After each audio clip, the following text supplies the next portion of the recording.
السلام عليكم. ده اول فلوج على القناه بمناسبه ان القناه وصلت 500 مشترك، فقلنا بدل ما نعمل حلقه اسالني والموضوع يبقى مبتذل وكده، فنجرب نعمل حاجه جديده اللي هي فلوج. حتى انا واخد وضع الفلوج تلاقيني عامل كده. دايما الاول الفلوج ده تلاقي لسه صاحي من النوم فعامل كده. انا صاحي من بدري بس بحاول اخد وضع الفلوج يعني. النهارده المفروض عندي جامعه الصبح، تحت المفروض يفضل 500 خط، لان في تسليم ابحاث وشتات وكده. وبعد الجامعه عندي شغل لحد الساعه 7، وبعد الشغل الساعه 7 المفروض عندي ميتنج مع شركه LTD تكنولوجي اللي هي الشركه الراعيه. نزلت من الامارات، نزلت امبارح من الامارات مصر، فعندي انفيتيشن للميتنج بتاعهم النهارده. وبعد الميتنج المفروض لما اروح كنت هسجل الحلقه الجديده بتاعت بدايه الادعياء الاسلامي، يا رب تعجبكم، هي لسه هتنزل قريب. بس كل ده اتلغى لاني مسافر النهارده اسكندريه، ومش مسافر شغل، يعني اول مره من مده طويله ان انا اسافر تغيير جو. ودي اول حاجه حابب اعلمها لكم في الفلوج بتاع النهارده، اللي هو ازاي تكون انسان تافه، اللي هو تلغي كل الحاجات المهمه دي من اليوم، تلغيها تركنها على جنب عشان حاجه ملهاش اي 30 لازمه. فهتحس احساس جميل جدا ان انت انسان تافه ولو لمده يوم مثلا. يلا بينا.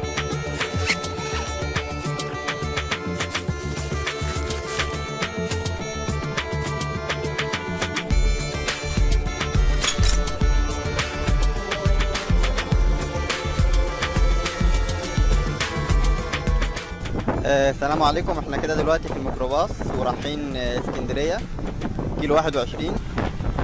احنا المفروض دلوقتي اهو رايحين الطريق، ربنا يقدم اللي في الخير.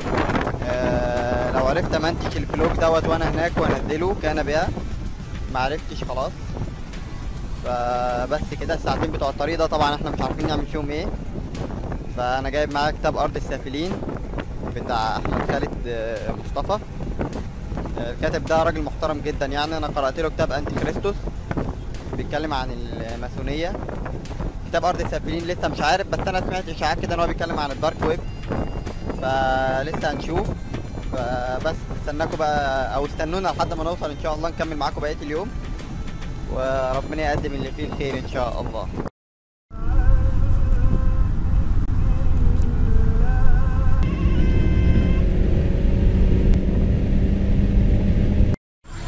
اخيرا وصلنا البلد بعد يوم شاق الحمد لله. والله انا مش عارف ايه الشق في الموضوع، بس انا بسمعهم بيقولوا دايما كده في الفلوجز، يعني اخيرا عملنا واخيرا سوينا، ودايما نكون مثلا حررنا فلسطين مثلا، مش عارف، بس اخيرا وصلنا الحمد لله يا مسهل. بس كده اليوم خفيف شويه لان احنا ما عملناش اي حاجه، جينا من السفر تعبانين فهننام. انا عملت بس الفلوج البسيط دوت بمناسبه ان القناه وصلت 500 مشترك، وان الفيديوهات بتاعتي على ابلكيشن دادا وصلت مليون فيو الحمد لله، وده طبعا بوجودكم انتوا. بس في حاجه مهمه عايز اقولها في نهايه الفلوج.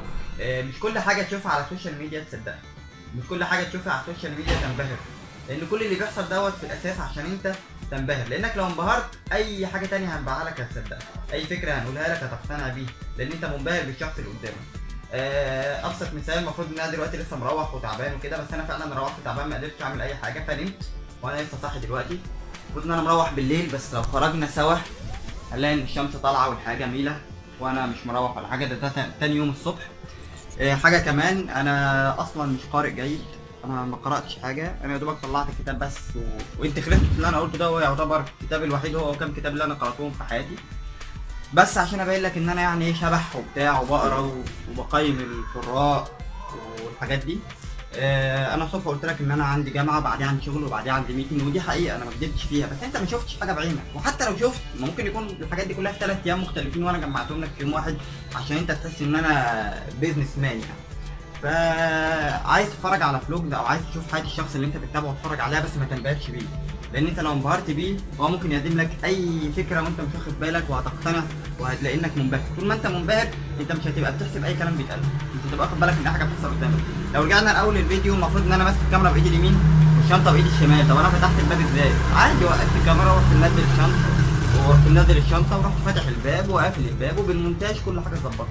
ما بقولش معنى كده ان الفلوج وحشين، لا، انا بتابع حد من الصديق، لو حد يعرفه انا بحترمه جدا، بس برضه ما بصدقش كل اللي بتفرج عليه. لو في رساله في الفلوج بتاعه باخدها، ما فيش رساله خلاص. نفس الكلام، لو في رساله كويسه في اي محتوى انت بتتفرج عليه خدها، غير كده ما تنبهرش. المصيبه كلها لو انت انبهرت. اول اساسيات البيع انك تخلي العميل اللي قدامك انه ينبهر، بمجرد ما ينبهر هو يقتنع باي حاجه انت هتقولها. شكرا، اشوفكم الحلقه الجايه، سلام عليكم.